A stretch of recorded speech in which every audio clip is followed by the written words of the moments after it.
transplante capilar, ou implante capilar, pode ser a sua maior decisão na luta contra a queda de cabelo. Os avanços na tecnologia permitem resultados cada vez mais naturais e procedimentos mais rápidos e acessíveis. Mas estamos falando de uma solução cirúrgica, então é preciso conhecer bem os prós e contras, afinal os resultados, e as consequências, são para a vida toda. A maioria das cirurgias é feita para melhorar o aspecto da calvície tradicional, causada pela alopecia androgenética. A principal área doadora fica na parte de trás da cabeça, onde os fios são menos sensíveis aos hormônios que causam essa forma de alopecia. Os folículos transplantados continuam resistentes após a cirurgia, mesmo se os fios nativos da área receptora forem perdidos com o avanço da calvície. O transplante também pode ser feito para recuperar falhas em outras áreas, como a barba ou as sobrancelhas, e é possível utilizar fios de partes diferentes do corpo. Transplante de fios das costas para o couro cabeludo, por exemplo. Desde já agradeço por estar assistindo esse belo vídeo, onde vai ficar informado de tudo sobre transplante capilar. Peço que curta esse canal, deixe seu like e ative o sininho, pois vamos estar entregando sempre o melhor conteúdo para você que, como eu, sofre com queda de cabelo ou já está careca e assistindo até o fim. Vou lhe entregar meu segredo natural que uso para crescer cabelo e manter o que antes perdia. Existe diferença entre transplante e implante capilar. No Brasil é comum usarmos os dois termos como sinônimos, mas o tecnicamente correto seria transplante capilar. Na medicina a palavra implante costuma se referir a peças artificiais que são inseridas no corpo. Como os folículos são partes naturais do nosso corpo, o certo é dizer que eles são transplantados, assim como um coração ou um rim, por exemplo. Mas na prática, não importa se uma clínica divulga a cirurgia com o nome de transplante e outra com o nome de implante capilar. Se as duas lidam com folículos capilares naturais, os nomes querem dizer a mesma coisa. Curiosidade: existem técnicas de implante de cabelo artificial, mas elas são consideradas inferiores aos transplantes em termos de resultados, chance de rejeição, e por isso não são muito populares. É possível transplantar cabelo de uma pessoa para outra? Atualmente não. Em teoria o procedimento é possível, mas teria as mesmas dificuldades que o transplante de qualquer outro órgão, como o risco de incompatibilidade entre doador e receptor, a menos que você tenha um irmão gêmeo idêntico disposto a doar o cabelo dele para você. Quem recebe um órgão transplantado precisa tomar medicamentos imunossupressores por toda a vida para que o corpo não ataque a parte nova. Os remédios podem causar efeitos colaterais consideráveis e deixam o organismo mais vulnerável a ameaças externas. São desvantagens sérias, que podem ser superadas quando estamos falando de um órgão vital, mas não de uma cirurgia estética. Portanto, um transplante de cabelos de outro doador é considerado inviável hoje. Em quais casos o transplante é recomendado? Como saber se eu posso fazer ou não? Só o seu médico vai poder fazer uma avaliação precisa, mas de modo geral os melhores candidatos a fazer o transplante são pessoas com alopecia androgenética escala Norwood 3 ou maior, ou que tenha começado a manifestar a queda de cabelo há pelo menos 5 anos. Pessoas com quadros de calvície já estabilizada, que tiveram queda de cabelo ao longo de muitos anos. Quem está recorrendo à cirurgia de já ter testado outros tratamentos para a alopecia androgenética, como medicamento natural ou a finasterida e o minoxidil. Pessoas com perda permanente dos fios não relacionada a causas hormonais, acidentes, cirurgias, queimaduras, traumas. Pessoas que têm a linha anterior de implantação dos cabelos, a área onde o cabelo começa a surgir na testa, muito alta, seja de nascença, sem quadro de queda de cabelos associado, ou devido a procedimentos cirúrgicos, como lifting facial ou de sobrancelhas. Alguns casos de alopecia cicatricial, desde que estejam inativos e estáveis há pelo menos um ano. Alguns casos de tricotilomania, desde que estejam inativos e estáveis há pelo menos um ano.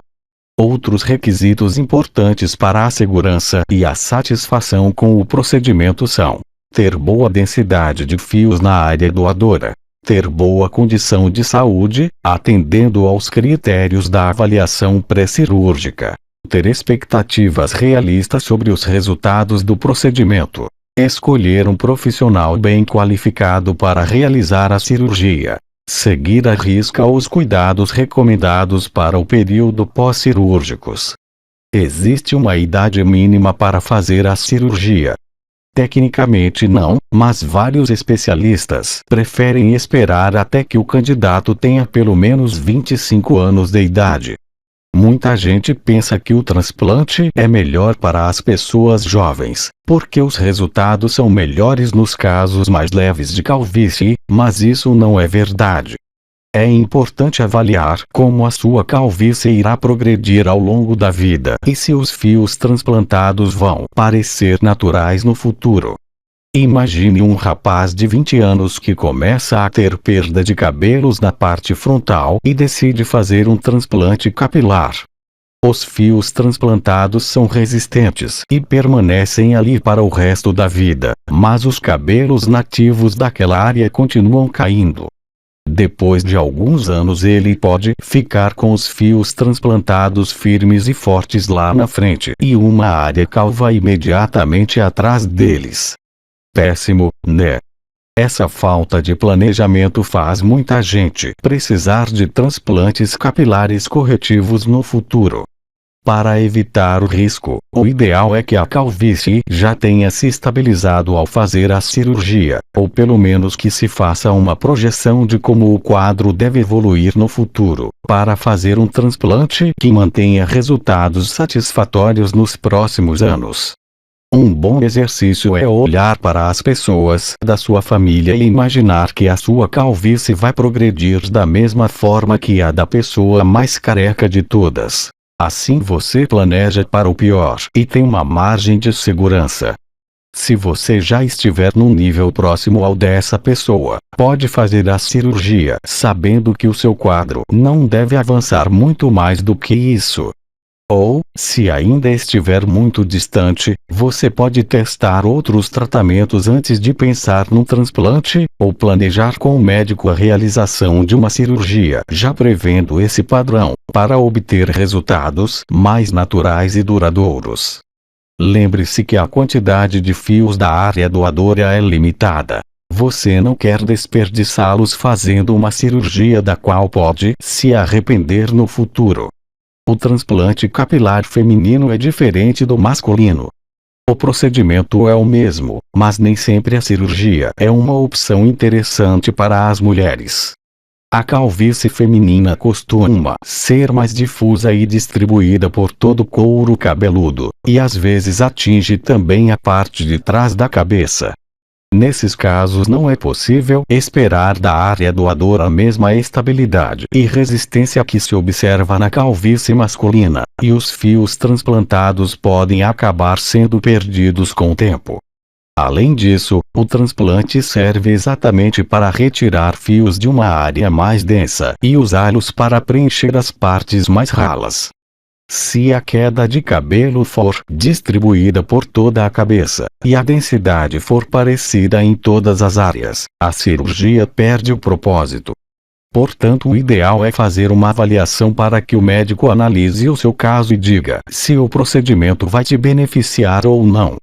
O implante capilar feminino continua sendo uma ótima opção em casos de alopecia por tração, pinçamento excessivo de sobrancelhas ou uso de penteados muito apertados, como tranças rentes ao couro cabeludo ou coques de bailarina, por exemplo, queimaduras ou outros traumas.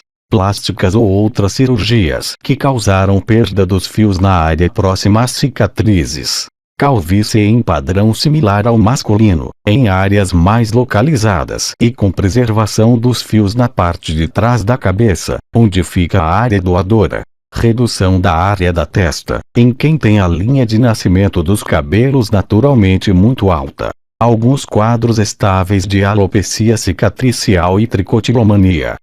Quais os procedimentos e cuidados antes da cirurgia? O primeiro passo é a avaliação que o médico vai fazer do seu caso. Ele deve analisar a causa e a extensão da perda de cabelos, a qualidade da área doadora e determinar se o transplante é a solução ideal para você. Ele também vai conversar sobre as suas expectativas, discutir o que é possível fazer, quais são os resultados que você pode esperar. Antes do transplante, o médico deve solicitar alguns exames pré-cirúrgicos tradicionais, raio-x de tórax, ecocardiograma, hemograma, provas de coagulação, entre outros, perguntar se você toma algum medicamento, se tem alguma doença crônica. Passadas essas duas etapas, a cirurgia pode ser agendada.